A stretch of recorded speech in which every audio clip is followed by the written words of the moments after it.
Welcome to this edition of On Point. And on this edition, I am joined by Charu Pragya, spokesperson of Bharatiya Janata Party.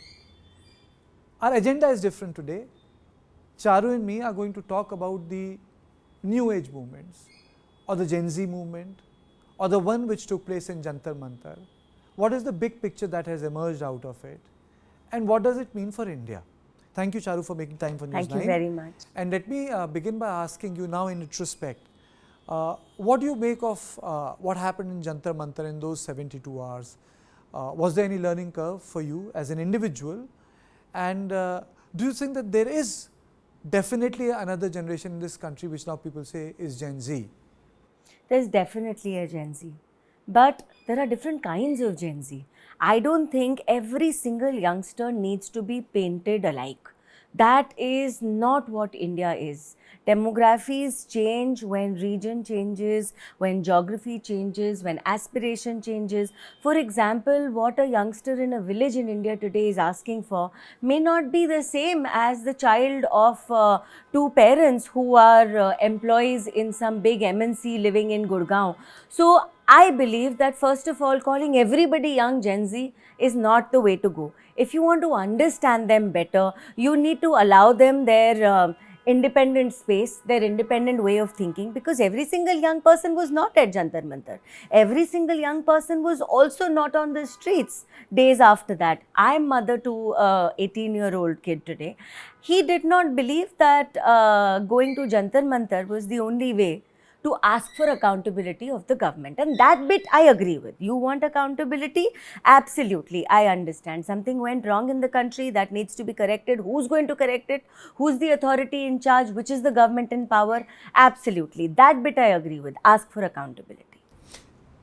You know, when you say accountability, it looks like the government was taken by surprise by the way the children organized themselves. And they were not only students from colleges. I had gone there, Charu, and I saw that there were students from schools also, which very surprised me because I had covered Anna Hazare movement. I didn't find children at that point of time, both at Ramlila Maidan and Jantar Mantar, professionals and other people. But this time, the age group profile was far younger. I agree, though I did not go to the protest myself, but I was very keenly observing it. I will tell you some things that stood out for me. In the beginning, it was very clear that this is a political movement. It was not a movement asking for accountability, because the platform that was created at Jantar Mantar had all kinds of political leaders from the opposition come and speak out their hearts, and they were given that space. See, for all the heroism that people want to attribute to Dipke, at the end of the day, did he stand up and did he say that you cannot discuss reversing abrogation of Article 370 from this stage? He didn't say that. When there were slogans against Hindu gods, when things were said which were not needed at that space, did he stand up and say this is not the platform for that kind of a conversation? He allowed the mention of Sharjeel Imam and Umar Khalid on that platform. Did he stop it? No. Could he have stopped it? Absolutely, since he calls himself the leader of the movement. So today, I don't think these people, the spokespersons and the leaders who made Cockroach Janata Party actually led the movement, because finally, when the Sansad March happened, where were these people? They did not exist. Who were on the roads? They were young people who are aspiring for a better future and who thought that their voice wouldn't be heard otherwise. They came together and peacefully they wanted to ask for both accountability and better prospects for the future. Yes, there were incidents also. There were a lot of incidents where both sides of it has been discussed, how the mob charged at the police and how the police also retaliated. Of course, there's a lot of conversation about that. But I want to separate the cause from the people who started the mayhem, because they disappeared. When they were needed to be leading from the front, they disappeared. Let me come back to the bigger issue. Students protested because there is definitely a breakdown in our education infrastructure policy. There has to be some problem because of which students have committed suicide, students have gathered. There was no leader, there was no cadre. I do not deny the fact that the frontal organizations or the political parties would have come, but in democracy it happens. You know, this cannot be denied. And I also don't believe that there is something called a political movement or a political movement. Movements have political demands. It entirely depends on the lingo of the students. But what students really demanded or were demanding at that point of time was accountability from the government, accountability from Mr. Dharmendra Pradhan, because there was a general sense of frustration that why are students committing suicide? Not only about papers being leaked, but I also feel students feel that very few get in. What about those who don't get in? And I understand the frustration. I understand the frustration so well, because obviously India is a country with such a large young population. Doing well in life means you need to prove yourself time and time again. Competitive exams are really difficult to clear, all of them. So I understand the pressure students are under. But Kartikeji, with all due respect, tell me, was this the first time that a paper has been leaked? And of course, there is no comparison. I am not going to say this is all that used to happen in the Congress era, and I can do that. I can list you dozens and dozens of instances where paper leaks have caused problems in the country during the UPA era, even before that. Today, what I am going to say is this: asking for accountability, yes, that is great. But even more important is the fact that can we create a system that is so robust that a leak is not possible? Can we create a system that is so robust that even if a leak is detected, the punishment is such a deterrent that nobody would dare to do it again? And if you look around the world, if you look at the way punishments are melted out for paper leaks in so many of the other countries, they are either very expensive in terms of fines or they are very expensive in terms of jail term.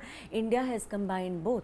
Now, what was tabled in Parliament, the amendment, was so strong that I assure you it is going to be close to impossible for somebody to think they can leak a paper and get away with it, even more so when it is done institutionally. And I think this is what the need of the hour is. Our Honorable Education Minister stepped down. He took moral responsibility. He tendered his resignation. But tomorrow, whoever is going to be sitting on this chair cannot just be limited to being held accountable. He also has to be someone who can bring about a system which is, like I said, robust enough to outlast all the other criminal minds. A lot of people, the contrarian, says that the government specifically on this issue was out of touch. That is why at the end of it, a barrage of decisions were taken which could have been taken 6 months ago. The committee was set up. Now Nandan Nilekani is going to head the committee. It's literally like a multi-starrer affair. Former, IB director, retired IB director, educationists, a lot of people are there. There's an amendment to the act that has happening. So, a lot of things would have been done previously. Well, maybe you could say that, but in my opinion, like I said, the resignation of the education minister was something which was done by him taking moral responsibility. Tomorrow, every single decision that has been taken is far more important than this one singular decision which other people seem more focused on.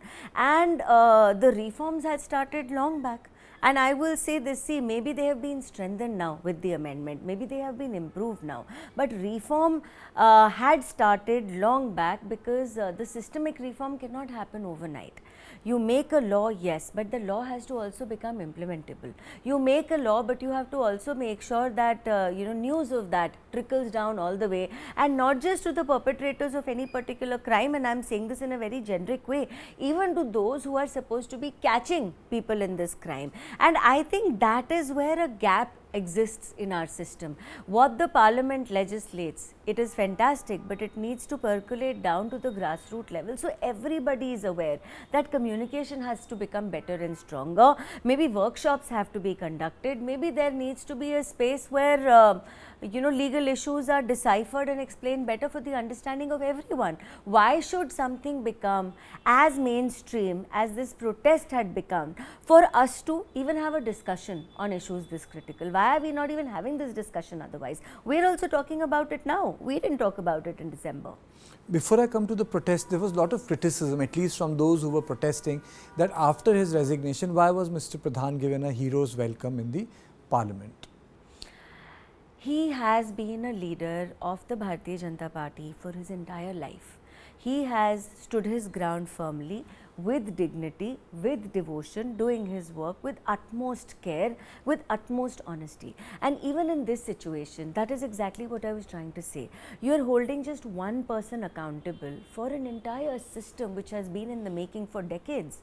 And he still said that he's going to step down and resign. So it's not hero's welcome. It's acknowledging that yes, some things went wrong and it seems very bleak and dismal right now, but you're amongst your own people. In fact, I greatly admired that. Okay, let me now come down to protest. Now, multiple things happened at the protest. There are multiple versions of it and there are multiple claims of it. Policemen also got hurt, children also got hurt, women got hurt, some got abused also.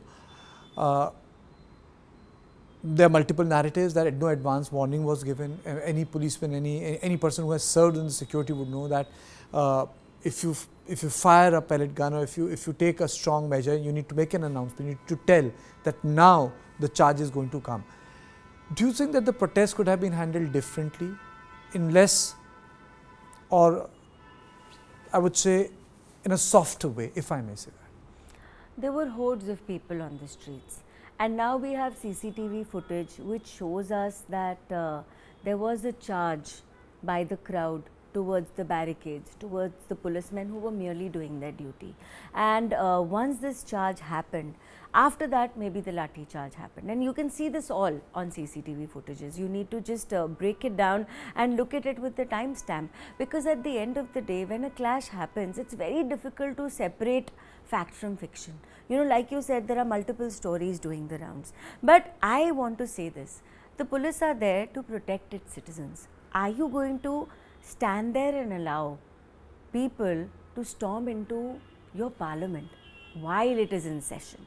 It's not even a possibility, Kartikeya ji. How can you allow that to happen? And then how can India face its citizens tomorrow when it says that it couldn't protect its own parliament while in session? So, of course, the police was standing guard, and of course, you know, they had certain thoughts going on in their mind, and when a mob charges, people react. At the same time, there were instances when cops stepped out of line, but action has been taken against that. Suspensions have been made, careful observations have been done, again looking at video evidence, not randomly. And I think the fault of one person cannot become the fault of the entire police force, and I would request everybody to stop doing that, please, because if one person stepped out of line in a horrible, terrible, brutal way, please separate him.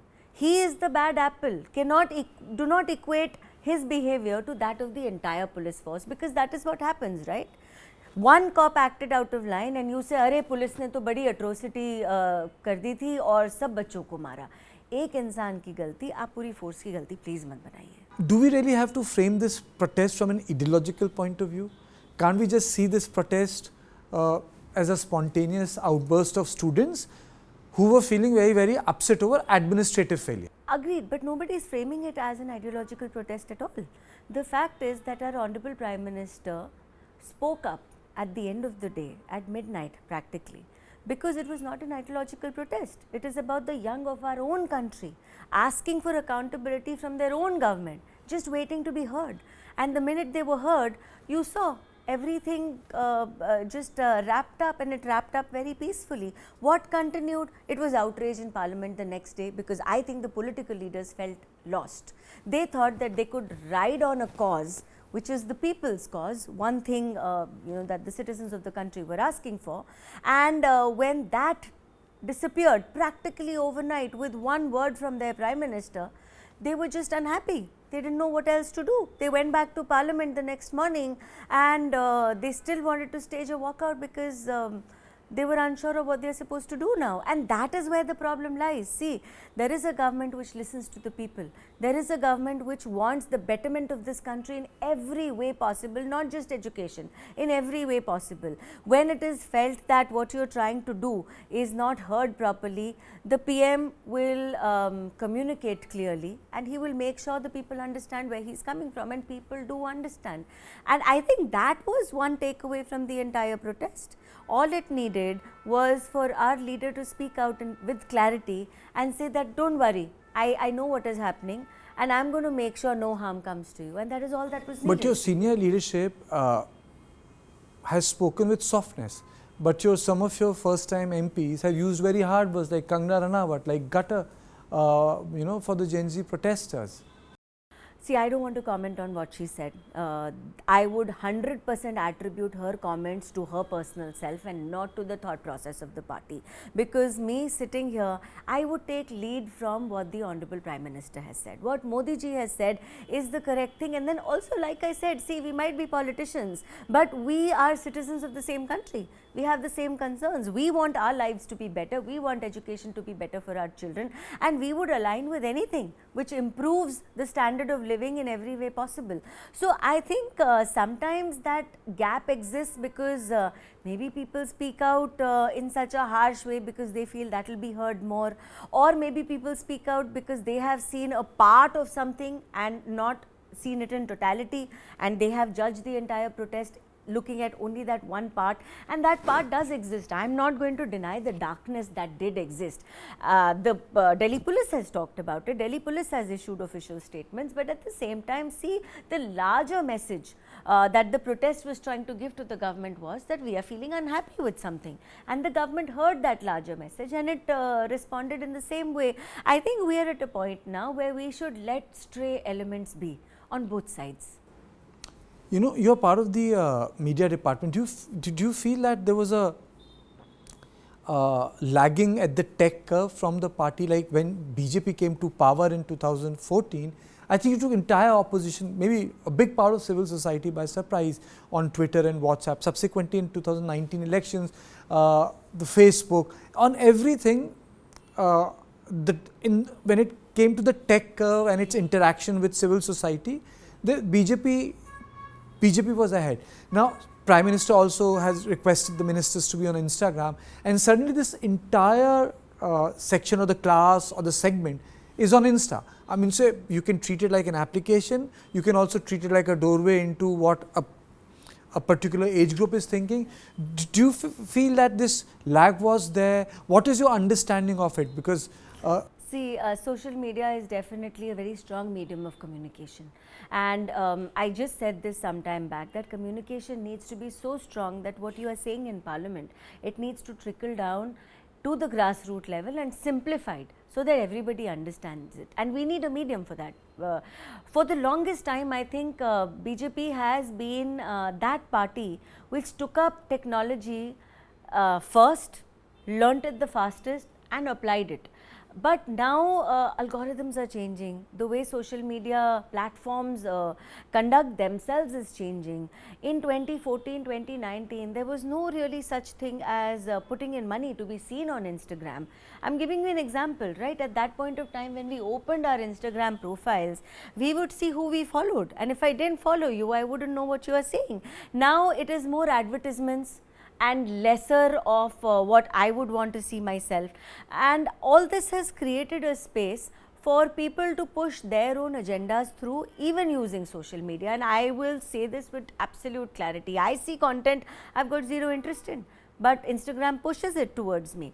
We have to learn to what word should I use? Break the algorithm, so to say. We have to learn that there has to be a way around all the advertisements that are pushed our way. See, when we were growing up, every time we watched TV, there were advertisements, but we could focus on the show that we are watching. We knew these are ads and this is the main thing. I think the same thing needs to be done for Instagram content now. And see, governments cannot be run on Twitter and Instagram. We need to understand that with clarity. Governments need to be run from Parliament, legislature happens inside Parliament, subsequently other things can happen outside, but not the other way around. You cannot put a crowd together and hold a government to ransom, and I have maintained this permanently. I will still say this. Please communicate. But you know, there is a difference between activism and advocacy. I am a big fan of advocacy. Be an advocate for what you think is right for you. Don't become an activist about every single thing without enough substance to back it up. Okay, so in your opinion, what is the relationship of a protest with democracy? Tell me then, because you have you're making a distinction between advocacy and activism. So what should be the relationship of dissent, protest, and democracy? See, protest has always been a large part of democracy. You have the freedom to speak out, you have the freedom to express yourself in a peaceful way for something that you don't agree with. There have been protests the world over. We've seen India go through so many versions of protests, including the most recent one, which is called the Gen Z protest. I will proudly tell you this, the Indian protesters have been great. You know, at the end of the day, everything was preserved. Yes, there were stray instances, but can you imagine if this was actually a protest at the scale at which Rahul Gandhi used to be talking about during the Nepal protest? Anything like that could have also happened. There was enough instigation, but it didn't happen, which means our citizens are responsible. They just want to be heard. Protests are welcome, but in the guise of protest getting violent, in the guise of protest resorting to anarchy, in the guise of protest you are getting in criminal elements amongst your fold, so that the police cannot even differentiate between who's a genuine protester and who's here only to create trouble. Now that is the problem. Basically, if this was a lateral protest, and if we say that the protest was not directly organized by the Cockroach Janata Party, because a lot of people were coming on their own, how can they be made accountable for those who walked in? No, they cannot be made accountable. I know that, and I understand that they cannot be made accountable. At the end of the day, see, I saw people I know socially say that we want to go and we want to be a part of the protest. On my Instagram, I was seeing posts of people saying, I can't go to the protest, but let me send some water for the protesters. So yes, the movement was very organic in so many ways.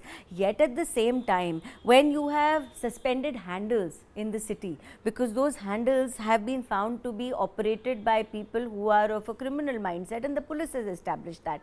When in the same protest, you are meeting people who there were many interviews like that also, and the police has identified many such people who were only troublemakers. These troublemakers need to be separated, and like I said, this protest was of our own people largely, and that's exactly why it only reached so far and no more. You know, once they felt heard, they were fine.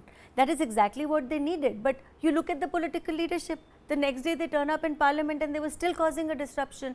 Would that disruption have existed if they were also only seeking accountability? No. So you're making a distinction between the Cockroach Janata Party and what the Congress is doing inside the parliament? I'm making a distinction between a protest, what the Cockroach Janata Party posed to be, and the opposition inside parliament. All three separately. Are you saying that they are interlinked or they were in tune together?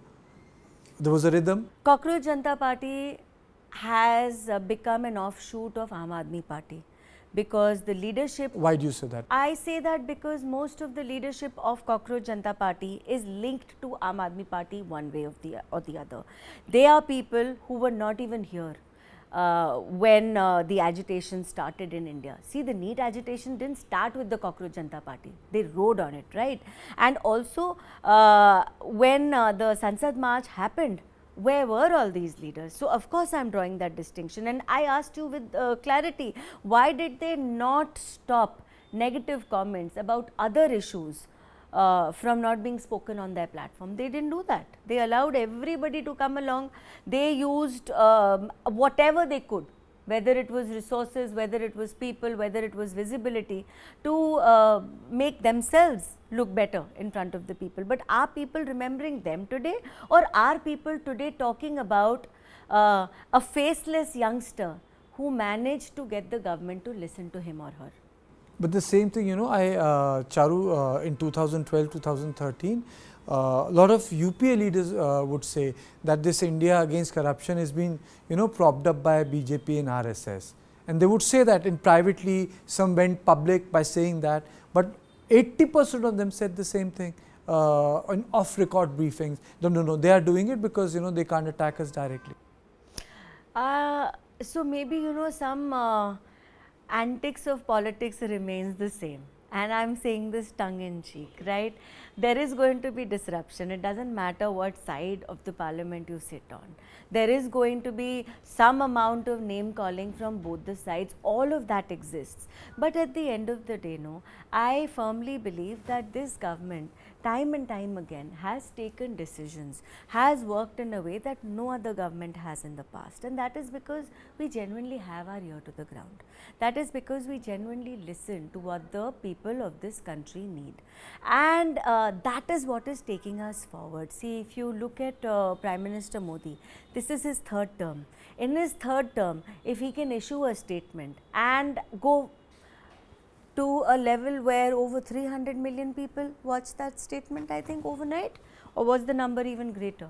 It's a mind-boggling number. That speaks of how much trust people place in him, and that speaks of how much people have faith. When he issues a statement, he is going to take action, and then that kind of trust also translates to trust in other people of his political party, you know, in what we say, and barring a few stray elements, and I'm again emphasizing on that, everybody is on the same line today. It seems to be quite. You know, you spoke about education in the first part of the interview. Do you think that it needs to become more affordable, simpler, more poor friendly in this country? Because if we look at our educational structure, it's bursting from its seams. I mean, there are a lot of people, very few seats. Private institutions are very expensive, but you can't pay to be there. Everyone cannot be accommodated in the government institutions, and the worst part is that those who get left out have no chance of social mobility. I agree with you, and this is unfortunately a problem that India has faced for really long. See, you would notice that somebody, even if they are earning a very basic salary, would want to send their children to a private school, possibly with education imparted in English. Nobody had faith in the government education system. But now that infusion of funds is being done, now there is this focus on making our government schools as good as the private ones. You know about the PM Shri schools. We know how the syllabus is being changed. The national education policy has been made, and that is getting applicable now. So education is changing, but education again cannot change overnight. The minute we start improving the way education is imparted in government schools, automatically all these problems we will start dealing with. The number of colleges have gone up, number of medical colleges, tech colleges, all of that has gone up. So at the end of the day, when you have enough seats, the competition will become better, and competition does need to become more equal, I feel. So if school is great from primary till 12th grade, every kid is equipped to handle an entrance exam in the same way. But if schooling is not great from primary to 12th, then obviously all those kids will not be able to attempt a competitive exam at the same level as their peers from other private schools, where there is so much focus on these exams from the beginning. So I think there needs to be more parity when it comes to education, and that can only happen once government schools are strengthened and made better, much Charu, better. do you think that this is the biggest challenge BJP as an organization has faced after coming to power? Education? Education, and suddenly children coming on street, electorally or politically? No, I don't think so. I think BJP is actually lucky that it gets to be in a position of power at a time of transformation. And this transformation has happened in the last decade. Tremendous transformation has happened in education, in tech, in infrastructure, in the way we perceive everything about our country, in healthcare. India is growing by leaps and bounds in every single sector, and this transformation has happened in the last 10 years. BJP is honestly lucky to be in power at a time like this. See, education remains our most critical challenge, but the reason is something else. The reason is that we are the world's largest young population. We are the world's largest workforce, and this is our reality today. 30 years later, India's reality is going to change, but today our requirement is of more schools, of better higher education institutions, of having better places where our people can go and learn a skill which makes them employable tomorrow. So all of this needs to be linked, and it needs to be taken care of now. This is the time, and like I said, we are working on it. Charu, thank you so much for making time for News9.